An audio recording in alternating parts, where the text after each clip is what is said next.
stop it or preventing its progression as THC. Now, I don't know if you know what Alzheimer's is, but it is a terrible disease. You might have just heard of it and know it's sort of a brain dysfunction, but it is a really profound brain dysfunction that takes people out of their sense of identity and their ability to do the daily functions eventually that keep us integrated into our society and our families. And they lose their identities. Eventually they lose their even ability sometimes to swallow effectively and choke to death on their own saliva. So it's a really sad and terrible disease, and anything that can work against this should be investigated.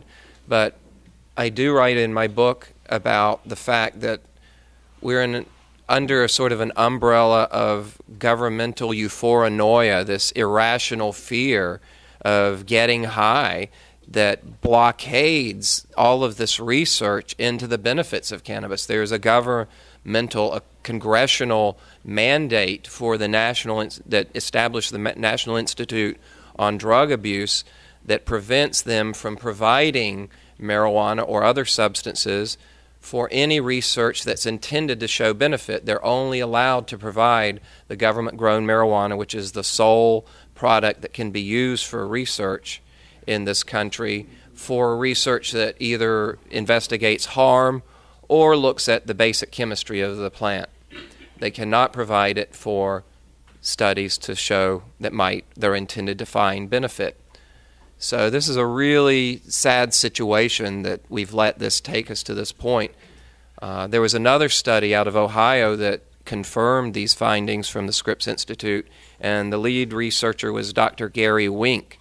And he's a really interesting researcher because he started out saying, well, there's interesting data that shows that THC might be effective for countering the damage associated with Alzheimer's disease, but we can't really suggest you do something like use an illicit drug.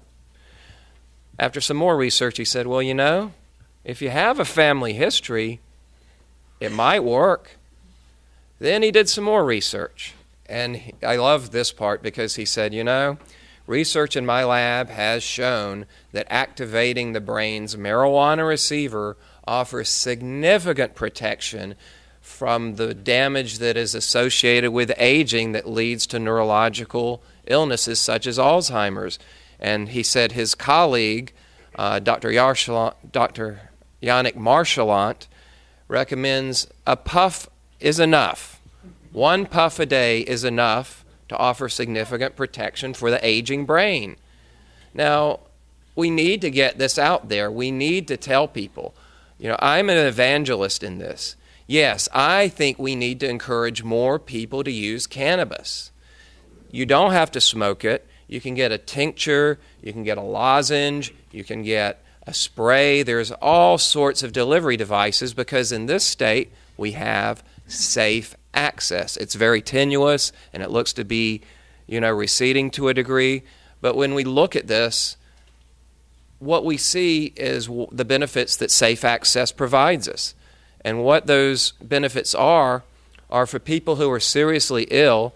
They can go to a dispensary and they can talk to an educated staff, and that staff can say, this is a high THC product.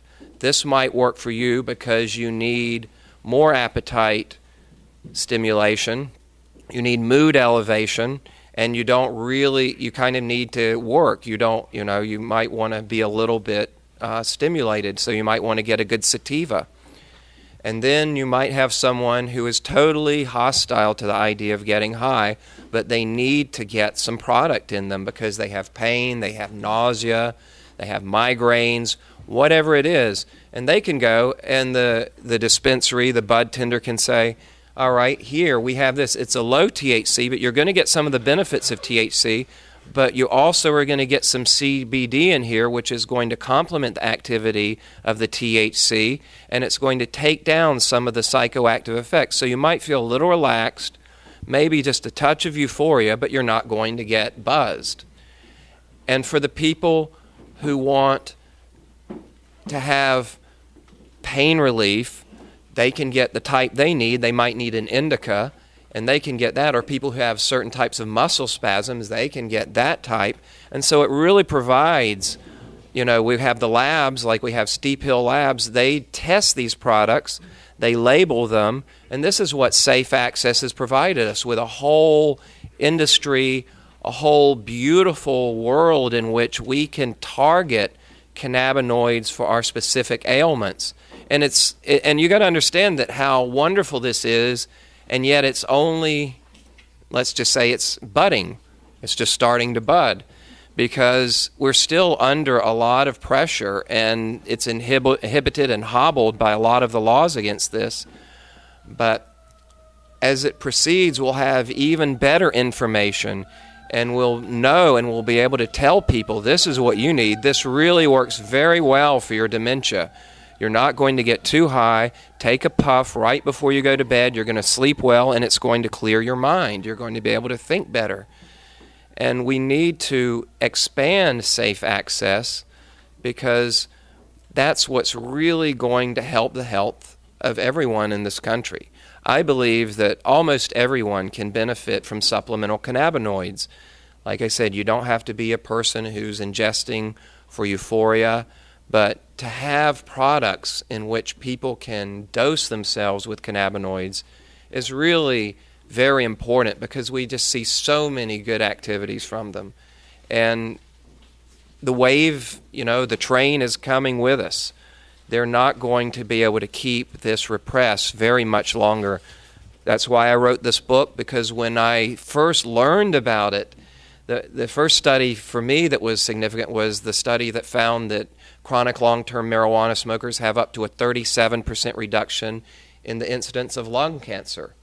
Then there was a study with head and neck cancer, up to a 63% reduction of head and neck cancers in chronic long-term smokers. And then there was a study that binge drinking adolescents have less brain damage from alcohol than the adolescents who are not using marijuana.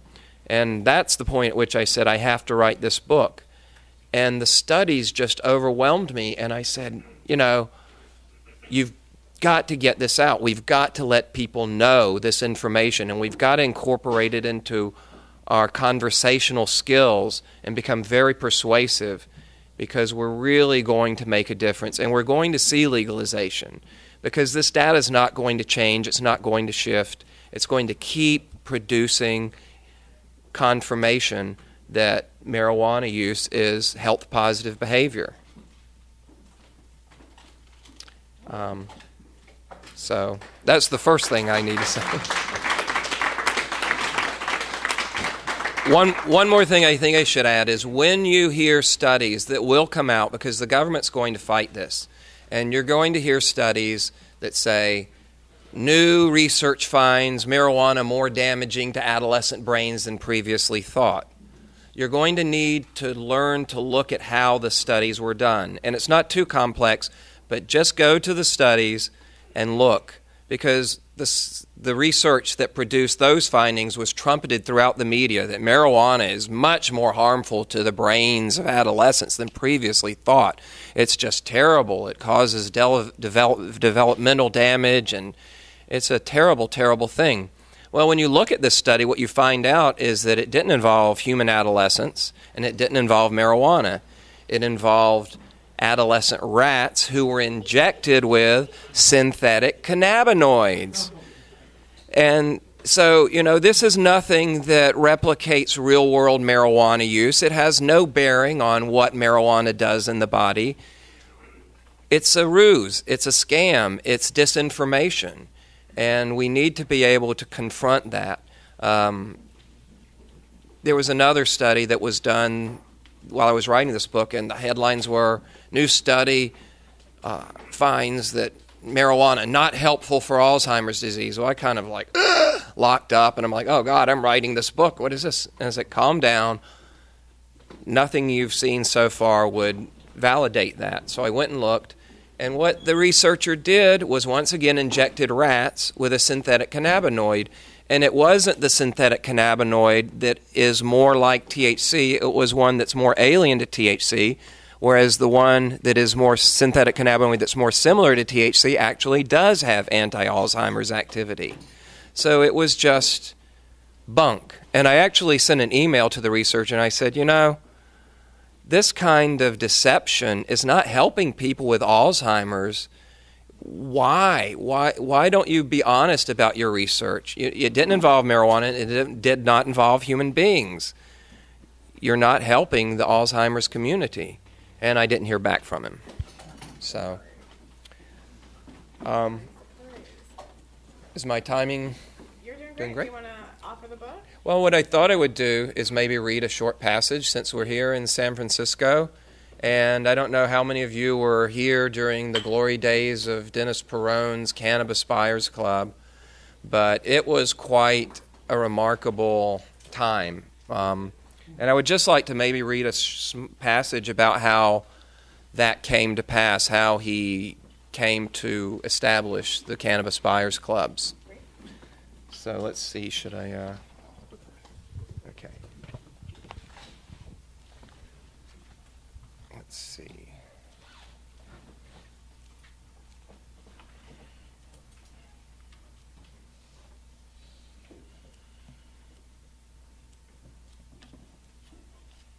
Okay.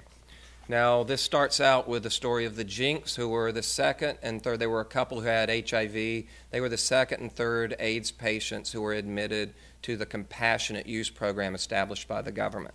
And Robert Randall was the glaucoma patient who established the compassionate use program. While the Jinkses were accompanying Robert Randall on the press tour to promote the Mars Project, Dennis Peron was stewing about the raid on his home and trying to figure out how he, as a Buddhist pacifist, could get revenge against his oppressors. Peron and his partner Jonathan had prevailed in court. Jonathan was so frail and emaciated in the courtroom that it was impossible for anyone with a heart to deny him anything that might ease his suffering. Although he was exonerated, the stress of the experience took its toll on him, and 2 weeks after the trial, Jonathan died. I kept thinking about how I was going to get even, and I kept thinking that every AIDS patient needs pot, and that is where I got the idea for a club, Peron said. He knew that if he could openly sell marijuana under the auspices of medical use, then he could humiliate the narcotic squad while simultaneously helping the ill. Peron was not your average pot dealer. He had fallen in love with marijuana during his stint in Vietnam, and after his discharge, he had returned to the U.S. with a duffel bag full of Thai buds. Peron was a marijuana entrepreneur and soon established a hippie restaurant with the equivalent of a marijuana supermarket upstairs. Some of the cash from this lucrative operation was funneled into the campaign of gay activist and politician Harvey Milk. The film Milk includes a short scene depicting Peron as he was in those days, lean with irregularly long hair, constantly rolling joints in the Milk campaign office. 15 years later, with short gray hair and a button-down collar, Peron looked more like a parish priest than a hippie radical. His first step toward openly selling medical marijuana was to gather enough voters' signatures to qualify a hemp medications proposal for San Francisco's November 1991 ballot. The proposition advised the state of California and the California Medical Association to restore hemp medicinal preparations to the list of available medicines in California. Peron's timing could not have been more fortuitous. Proposition P qualified for the ballot just days before James O. Mason's announcement that the Compassionate IND program would be closed. The conjunction of the two stories, the closure of the program and the qualification of Prop P,